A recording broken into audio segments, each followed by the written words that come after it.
Dr. Liker, do you want me to share mine first, or are you still trying to get it to work? Oh, well. Oh, see it. There we go. Perfect. Okay, perfect. Good. Sorry about that. I thought it was okay. Hi, good afternoon, everyone. Welcome to our implicit bias training today. This training is part of our preventative health program, and we are excited to have you all here. We want to take the time to thank the Ohio Department of Health for their support and collaboration with this program.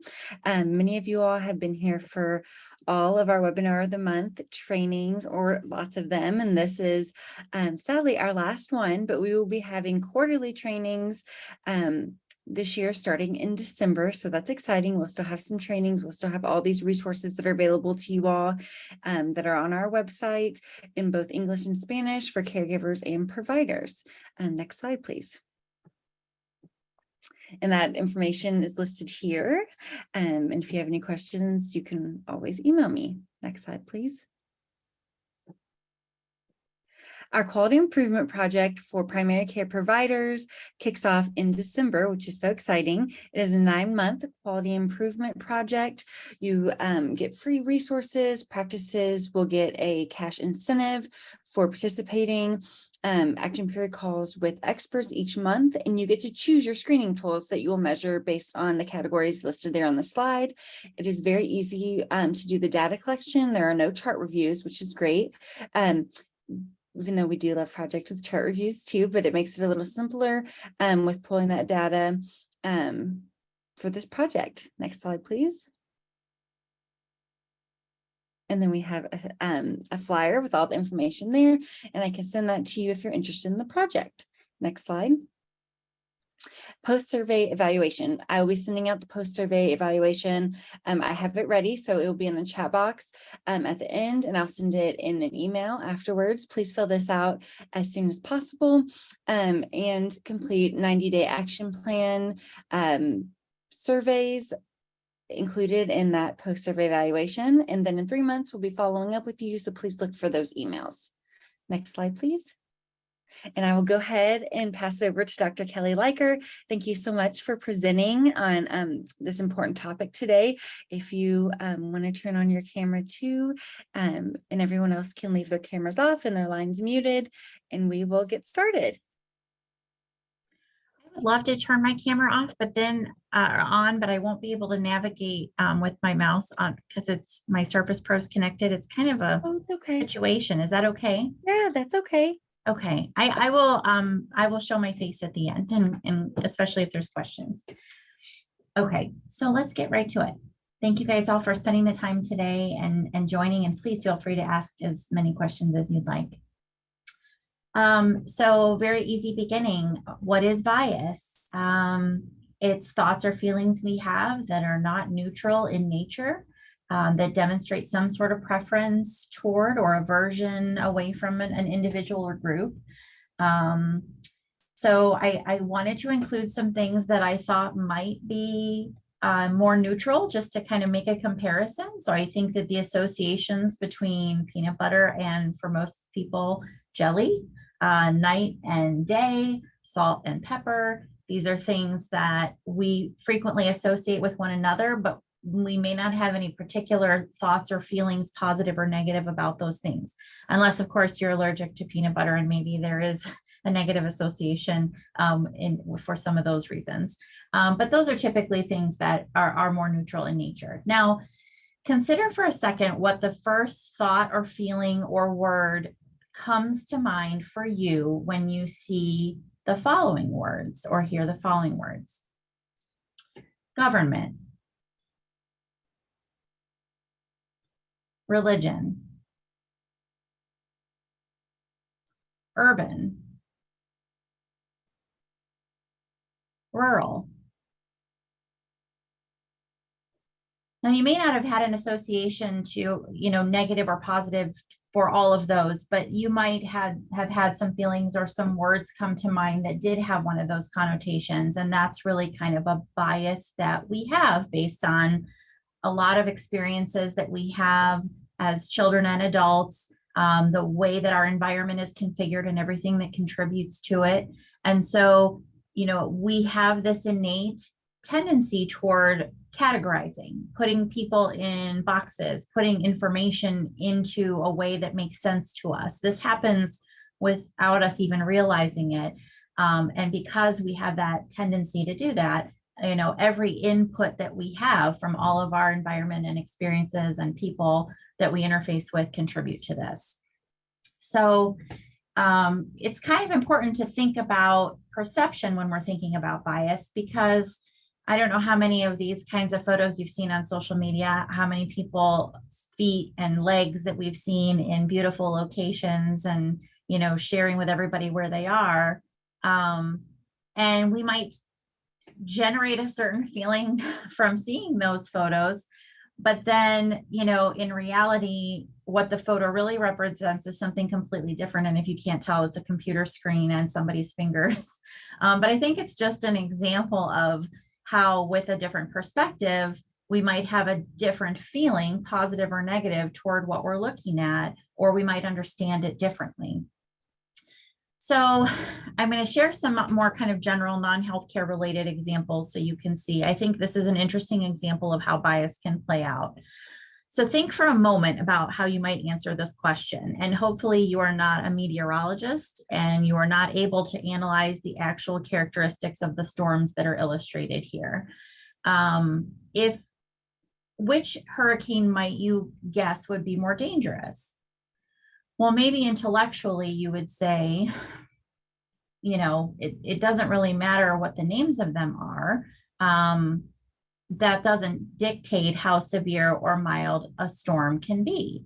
However, studies have shown that hurricanes with female names, or names that have historically been attributed to females, that's a conversation in and of itself, actually cause more deaths because people think of them as less dangerous. They think that the hurricane might be more intense if it has a male name, and are more likely to evacuate for those hurricanes versus those that have a traditionally female name. So even when you intellectually know that something is not logical, your brain works in ways that we might not be aware of or understand, and can house some gender biases that you've accumulated over time from your environment and your experiences. So this is kind of another one. And I think in the context of thinking about Halloween costumes on my team, we've been talking about different characters from Disney that we all have decided to be. And I think it's a great example. All of the Disney villains and many antagonists in stories that we see, the imagery is of them in black and in dark clothing. And so it's interesting that Black uniforms in sports are considered to be are perceived as aggressive or more malevolent than other colored uniforms might be. And then this translates to the players, because on some of the professional teams, Black uniforms are consistently registered with more penalties. And again, it's just not logical or intuitive that would happen, but there's an association that people have toward the color Black based on everything that has been ingrained in us over time. So what makes bias implicit then? It's when we have these associations that are positive or negative, and they affect our understanding of situations, of our interactions with people, and the decisions we make without our knowledge that it's happening. They're activated without us willing them to be activated, and they are not within our control. So some other characteristics of implicit bias are, studies have supported the fact that they start to form in childhood, that we all have them, that they don't necessarily align with what we would declare our beliefs to be. or anything that we would explicitly endorse. Sometimes they're actually in conflict with what we would explicitly endorse. We tend to favor our own in-group, people that are most like us. But there's also studies that demonstrate that we can hold biases against our own in-group. And they are also malleable to an extent. And there's a lot of discussion about this in literature now, because what hasn't been as well demonstrated is the ability to actually sustain that adaptation. So once you become aware and you can mitigate the effect that your biases have on your decision-making and on your interactions, you have to constantly put that effort forth and be proactive and conscientious about doing it for the long haul, or you could lose that adaptation. So why does this matter? Most of our actions are unconscious. We are just programmed in a way that doesn't require us to be thoughtful about every single thing we do and why we're doing it, because that would be exhausting and impractical. So our brains allow us to function in the majority of our behavior in a way that is not conscious. So implicit bias and how it plays in is actually a better predictor of our behavior than if we were to look at the behavior we exhibit that is conscious, because it just represents the majority of what we do. But it's also a significant contributor to healthcare disparities, and that's why it matters to us. And I think one of the reasons this is one of the most fascinating topics is that, most of us would not prescribe an antifungal medication for strep throat. We know that you're not supposed to do that. We know that it doesn't help. We know that it could potentially cause side effects for a medicine that isn't warranted anyway, so we don't do it. But bias is different, because we all understand that bias exists. We understand that it has a potential to be detrimental. We understand that it shouldn't affect our decision-making or our interactions, and yet it is so incredibly prevalent and ubiquitous that I think it just makes it a very interesting topic to look at more closely. So I will give you a break from hearing myself and share kind of this perspective for you. Implicit bias. Implicit bias. Implicit bias. Can you hear the volume there? Yes. Okay, perfect. 2016 was the year that implicit bias went somewhat mainstream. Yeah, so when Hillary Clinton mentioned implicit bias in the debates, our phones started blowing up, all our friends started emailing us about it. But what is implicit bias? Implicit biases are basically thought processes that happen without you even knowing it. Little mental shortcuts that hold judgments you might not agree with. And sometimes those shortcuts are based on race. First, some clarity. Saying someone has an implicit bias is different from calling someone a racist. The word racist is a highly loaded term, right, here in American society. A lot of times when people are using it, they're thinking of the kind of old-fashioned Ku Klux Klan style racist.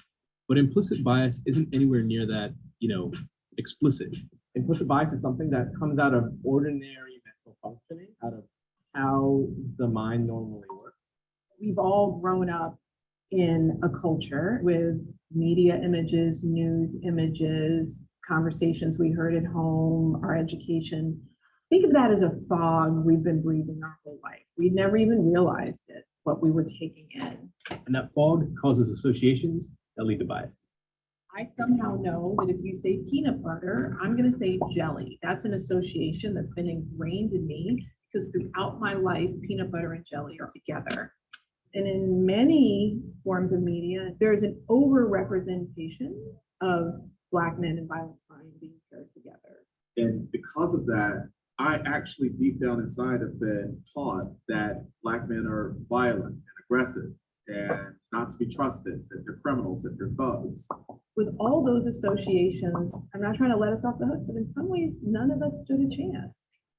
Starting today, we'll post a video a day dealing with one challenge of understanding implicit bias and its relationship to race, and exploring ways we might combat the problem. One more thing, if you're seeing this and thinking that it doesn't apply to you, well, you might be falling prey to the blind spot bias. That's a scientific name for a mental bias that allows you to see biases in others, but not in yourself. We're biased.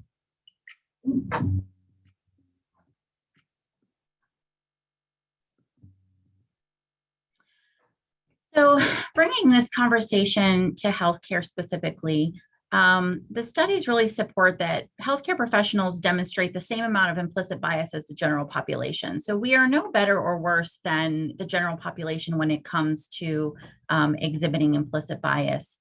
And in one review, 35 out of 42 articles that were reviewed found evidence of implicit bias in healthcare professionals, and all of the studies of all 42 demonstrated a significant relationship between the level of bias and the quality of care delivered. So this is obviously highly problematic.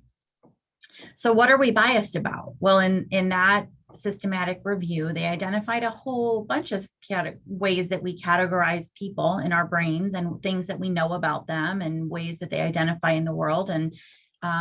And this is not an inclusive list of everything that we're biased about, but these are some of the examples that play out in healthcare. And so what's worse is that we're having an impact on our learners coming up. In this study that I tried to identify statistically significant predictors of increased implicit racial bias over time in medical students, having heard negative comments from attending physicians or residents about African-American patients was statistically significant in increasing implicit racial bias over time in students. Additionally, having unfavorable versus favorable contact with African-American physicians was also very influential. So this is a really a key component that we don't often think about, is not just what we're doing and how that's having an impact on patients and families, but how it's impacting future generations of healthcare providers.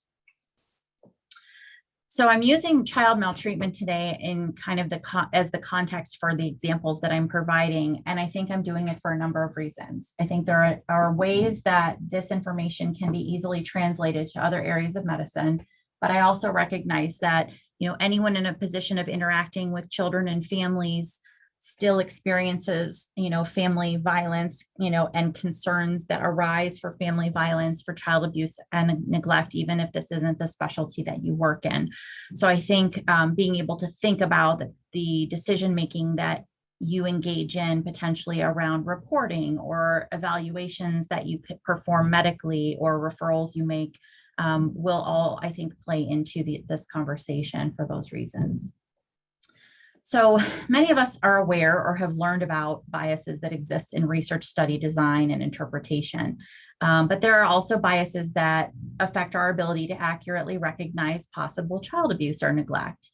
And these are cognitive errors that we make.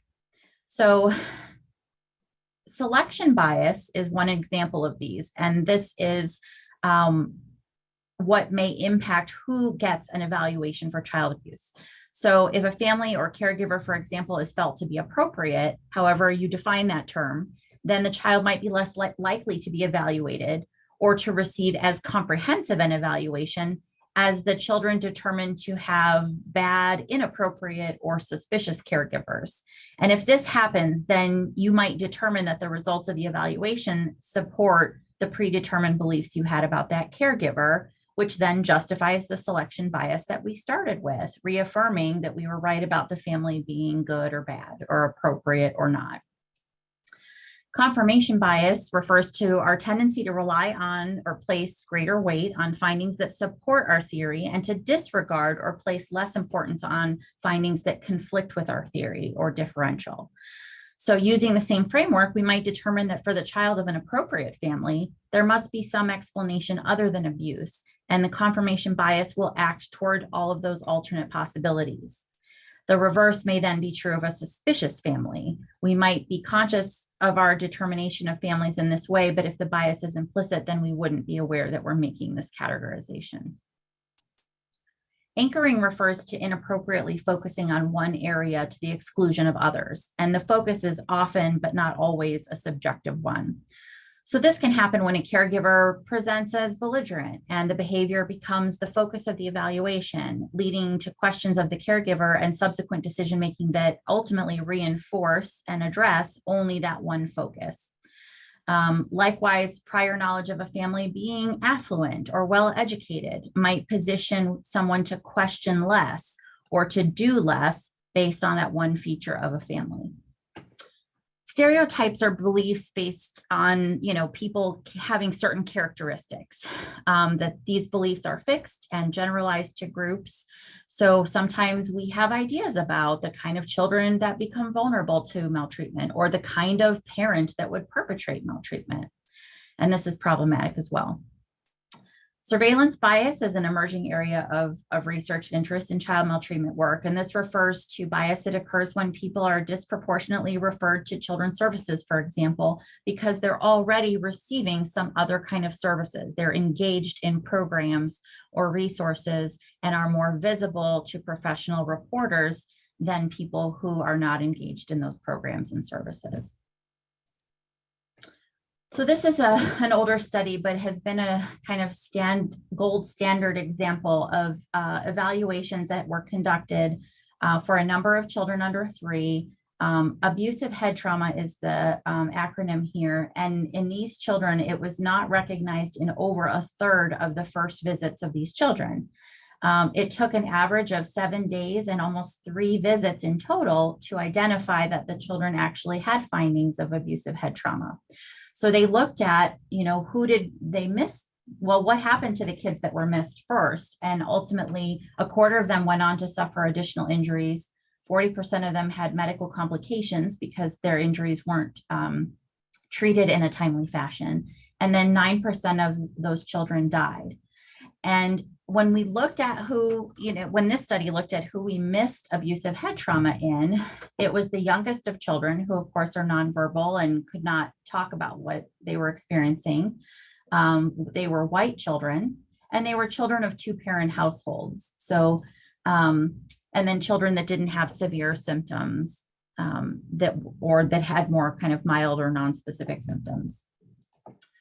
In another study of fractures, they looked at the fact that minority children in those age groups were significantly more likely to get skeletal surveys and also significantly more likely to be reported to children's services. This is another example that was provided in the study that you see there. The mother that reeks of cigarette smoke and is in her bathrobe. I certainly am more suspicious of that situation than I would be with someone who's put together. And I think that the less time we have, the more stress we're under, the more likely bias is to influence us in this way. So there was a situation once for a patient that I had in which they sustained a very significant injury, a fracture of the femur or the thigh bone. And the concern for us was that their history that had been given was that the incident that caused this fracture had been sustained 3 days prior to the child coming in for care, and that the child did not have any symptoms in that 3 days. And we thought this was concerning because this is a very severe injury in a child that we would have expected somebody to know that something was wrong with this child in that 3-day period. And we were talking with someone in one of the partner agencies that we work with who didn't really agree that this was a problem.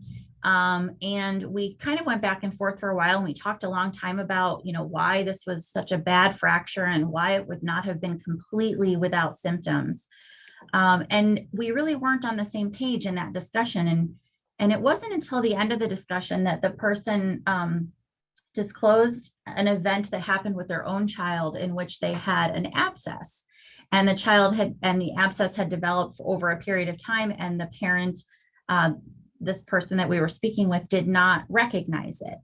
And so they, I think there may have been some components of them relating to this other family who had this child with this broken leg for 3 days and not recognizing that something was wrong with the child because of the experience they had had with their own child, but for a completely different condition.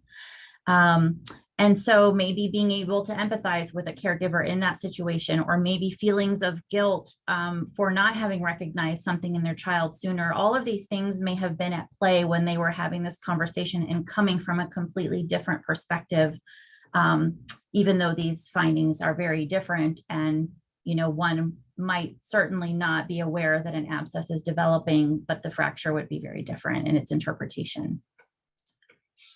And so these are some examples of some actual or slightly modified statements that I've heard in the course of doing this work. And I think that these things come up not just in child abuse, but in every setting where patients are presented. All of these statements really suggest that the presenter of the information might be aligned with or against a family or caregiver in their assessments. And we may not always know the biases of others, and they may not either, which is part of why mitigating bias becomes so challenging. And you can read these here, and I don't necessarily want to read them to you, but I think some of these aspects of families might not be contributory to our objective clinical evaluation of a patient. They certainly wouldn't be the first things we'd want to know, but often these are the things that people lead with. This one, the second from the bottom, I just don't know why someone would be ironing at that time of day. This was a burn evaluation for a child. And I asked them, well, what time were they ironing? And they said 8 a.m. And I didn't think that was a particularly unusual time to be ironing, but it did suggest to me that something might be behind why they were making that statement as the reason that they were concerned. This is a letter in defense of a parent charged with child endangering. A letter, it's a representation of a lot of letters or character witness statements that people submit. This one in particular emphasized that everyone in the home worked in respectable fields, in stark contrast to the way that they portrayed the person making the allegation. But the final kicker was, here's the child looking happy and looking like she loves the alleged perpetrator. And there's so many common biases evident here, that people who commit child abuse can't be professionals or well-educated or people of faith, and that people who lie are obviously people that have been diagnosed with mental illness or who have struggled in their relationships. And perhaps the most misleading of all, that children who have been abused can't be happy and cannot still love their abuser. So there's just a number of biases present here. Another thing we often experience is this concept of anecdotal fallacy, which refers to the application of an experience or an anecdote that ends up leading to an overrepresentation of that type of occurrence. So if I call a specialist to inquire about their impressions of a finding or a patient's presentation, sometimes they say things like, oh, we see kids all the time with this finding from accidents. And this kind of logic is a little bit problematic for a few reasons. First, we don't know what all the time means or how many children that actually equates to. Second, if someone provides a history of an accident, it certainly doesn't mean that there actually was an accident. While most caregivers act in the best interest of their children, some don't. And those who have an inflicted injury or don't know that the injury was inflicted might attribute it to an accident. And if those prior patients that were seen didn't receive a proper workup or were not reported, then we might be lacking in information that would have helped us determine truly whether it was related to an accident or something else. So there are some evidence-based risk factors which have been shown to increase the likelihood of abuse and neglect if they're present. So what if we're basing decisions on the presence of these risk factors, which may happen to affect certain races disproportionately? Some theorists argue that racial disparity seen in safety decision-making is only a reflection of an intersection or correlation between race and socioeconomic status. But risk factors cannot predict that abuse has occurred, and not identifying risk factors for a particular family should not falsely reassure us, because either we don't identify the risk factors that may exist, or because there really aren't any, but abuse has still occurred. Additionally, studies demonstrate that even Black families who are similarly matched with white families with regard to socioeconomic status are still overrepresented by a factor of 3 in investigations and assessments for child maltreatment.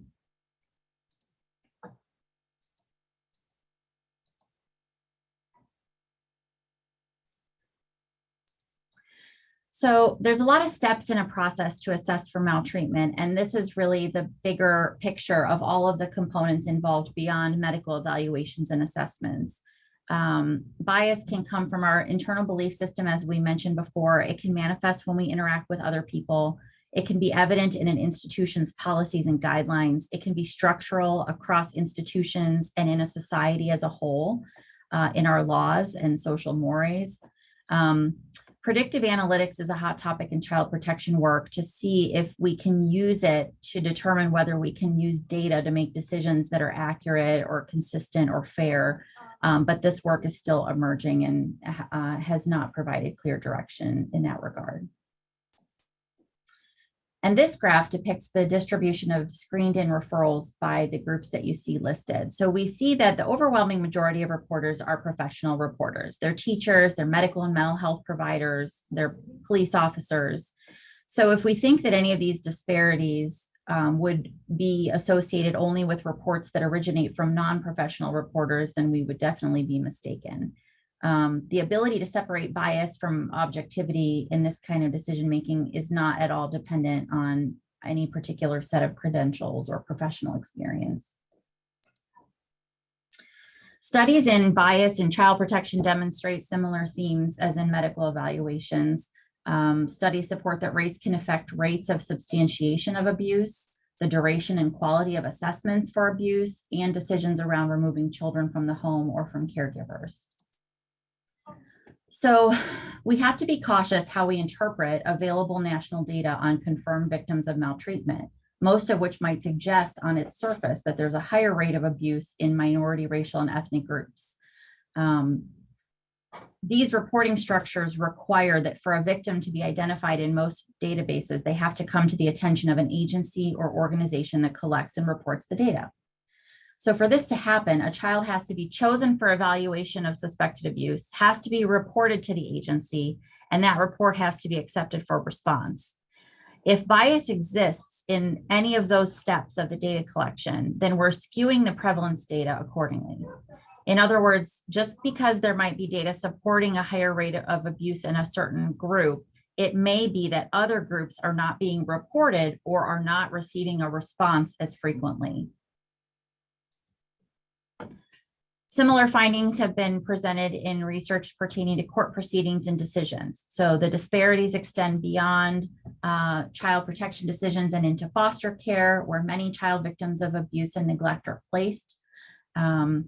Black foster youth are the least likely to receive court orders for mental health treatment and less likely to receive mental health services, even though the rate of diagnosis and the presence of a mental health disorder was comparable to that of white foster youth. Evidence of bias has also been published for the CASA program, where volunteers were noted to be spending less time working cases involving Black children before arriving at impressions and recommendations. We see similar findings in juvenile court, where minority youth experience disproportionate arrest rates, a higher likelihood of being detained or incarcerated, and a lower likelihood of diversion. Involvement with law enforcement and the criminal justice system is an independent risk factor for child abuse and neglect, so the disparity that exists here might perpetuate a systemic bias for future perpetrators. So how do we become aware of what we're not aware of? If it's implicit bias, then becoming aware of it makes it not implicit bias anymore. It's a challenging and daunting thing to think about.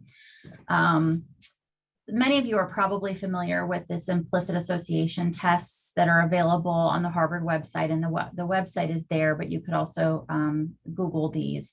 Now, these have limitations in what conclusions can be drawn from actually doing the tests, but I definitely would encourage you to try a couple of these if you haven't before, just to kind of see if it might identify tendencies toward or against certain demographic characteristics or identifiers of people that you possess that maybe you weren't previously aware of.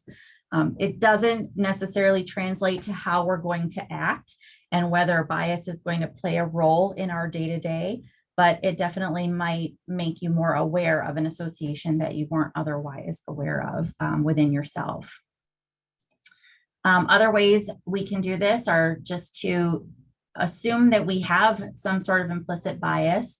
Now that we've learned about how common and universal it really is, because, bringing ourselves to our own awareness is just one step closer to being able to modify our behaviors. A third way we might do this is just to use knowledge of what our explicit biases might be as a basis for guessing how that might play out in ways that we are not conscious of. And again, questions we can ask to increase our awareness might include, who might I be more or less likely to relate to? Because a lot of studies do demonstrate that the more relatable you find someone, the more aligned with them that you would tend to be. Although, as I mentioned before, you still can have biases against your own in-group. Overwhelmingly, they're not. The other question is to consider how you're feeling. When you have an interaction with a family or a patient and you walk out of a room, think about, how do I feel right now about that person? Because those are things that are natural and that are things you might not be in control of, but you could acknowledge those feelings, call them out, think about where they might be coming from, and then actively navigate around that feeling to make sure that you can objectively articulate why you're making the decisions you're making and why you're evaluating a child in a certain way or why you're considering certain diagnoses. And I think the more thoughtful we can be about this, the more successful we can be in reducing the impact that bias has. So beyond improving our awareness of it, what else can we do? The most recent literature now says we need to focus less on reducing our biases and focus more on eliminating the behavior that comes from the biases we possess, because most of the literature now supports that this is actually the more successful venture and the more fruitful thing to spend time and effort on. Is how do we eliminate the harms and the harmful behavior that our biases cause? And so some of the recommendations that it would be included here are practicing conscious, positive, formal and informal role modeling for others, taking active bystander trainings on learning how to address or interrupt microaggressions or harmful incidents when we see them occurring, getting training to eliminate negative patient descriptions and stigmatizing words in written and oral communications, thinking about how our notes are templated, how our presentations identify people, and whether those descriptors are actually contributory to what we're needing to do in those circumstances, or eliminating things that really aren't. Developing materials that teaching materials that have inclusive and diverse imagery and examples, policy revisions in our paperwork that we use routinely to favor more inclusive language. I think looking at all of the written materials that we hand out to families or that we have them fill out, and then thinking about all of our written and oral communications in the same way. Doing critical retrospective reviews of our behaviors and interactions, being thoughtful and intentional about that. Engaging families or allowing families to lead in decision-making may reduce some of the harms that can occur from our biases. Obviously, engaging diverse, inclusive, and culturally competent workers, which is not as easy as it sounds, and community partnerships that can support all of this work across people that we collaborate with. So if you see the video that I had played earlier is from pbs.org. And if you look on their website for implicit bias, there's actually a series of videos that I think are really interesting and definitely thought-provoking. And one of them suggested that in a study or observation of criminal court judges, they delivered more severe sentences the longer they worked and the farther out from their meal times they were. So bias actually tends to insert itself more the more tired or fatigued or hungry we are. And I think that that's kind of an interesting and simple thing that we could be thoughtful about when we're seeing patients and when we're making decisions and when we're having interactions, is how we could mitigate how we're feeling in order to reduce the bias that may occur. But again, most of the efforts really should be less about reducing bias and more about just how do we prevent harmful behavior. And I think this is still one of those ways we can do that. So there's a lot more research that needs to be conducted. We don't fully understand every aspect of this. I think that figuring out those implicit association test results and how they influence behavior is still yet to be determined. I think thinking about when exactly our implicit bias is formed in childhood and kind of which experiences might be more impactful than others, whether we can introspectively access implicit bias is a whole nother conversation and lecture probably. But what are the effects of possessing implicit stereotypes that are tied to your own identity? Kind of that stereotypes about your in-group is very interesting as well. And then kind of what's the effect of a person that has, explicit attitudes that are very different from their implicit ones, and kind of what does that look like and how is that different? So a lot of work still to be done. I think all definitely impactful and potentially worthwhile in addressing this issue, but certainly a long way to go, and not all the answers are present in this presentation, but hopefully it has at least prompted you just to think about things a little differently and maybe ask some different questions that hadn't been at the forefront of your mind before. Thank you guys for your time and attention. Any questions I can answer?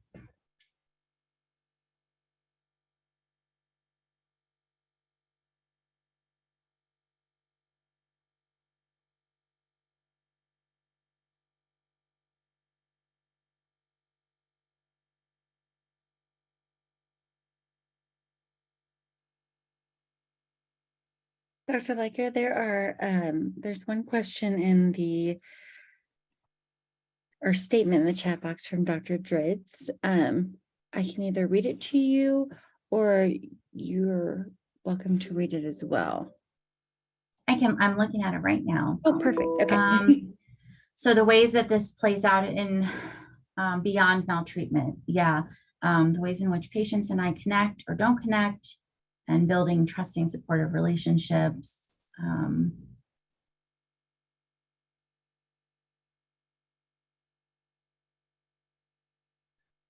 Yeah, I think this is really, I think that's kind of the idea though about child maltreatment is certainly a hot area for this, where this occurs very prevalently, but I think you could definitely translate a lot of these concepts to how we interact with families in general. The way that their appearance or their demographics or their gestures, their facial expressions, how you're interpreting all of that and how it's factoring into, whether you're able to build that relationship or whether there's barriers and challenges to doing so. And I think hopefully there are some general things about what we talked about that I think make perfect sense. I think that if we find ourselves aligning with a family or in certain ways, then are we sharing more information? Are we spending more time with them? Are we explaining more than we would a family that we don't feel good around, or for whatever reasons?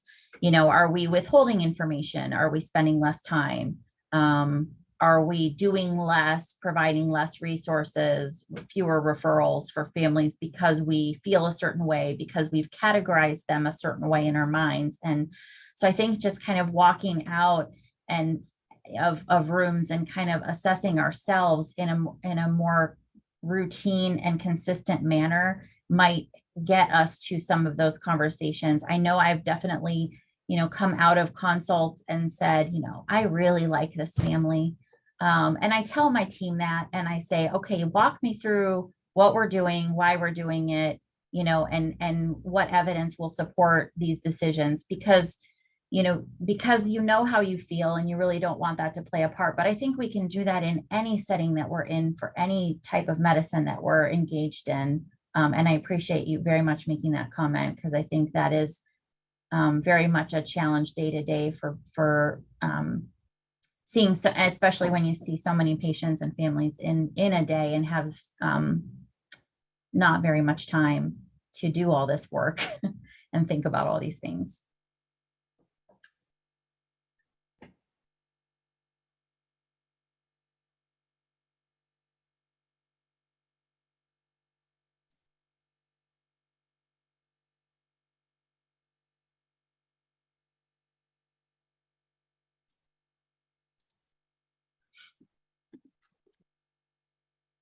Thank you, Dr. Liker. Are there any other questions that can be answered?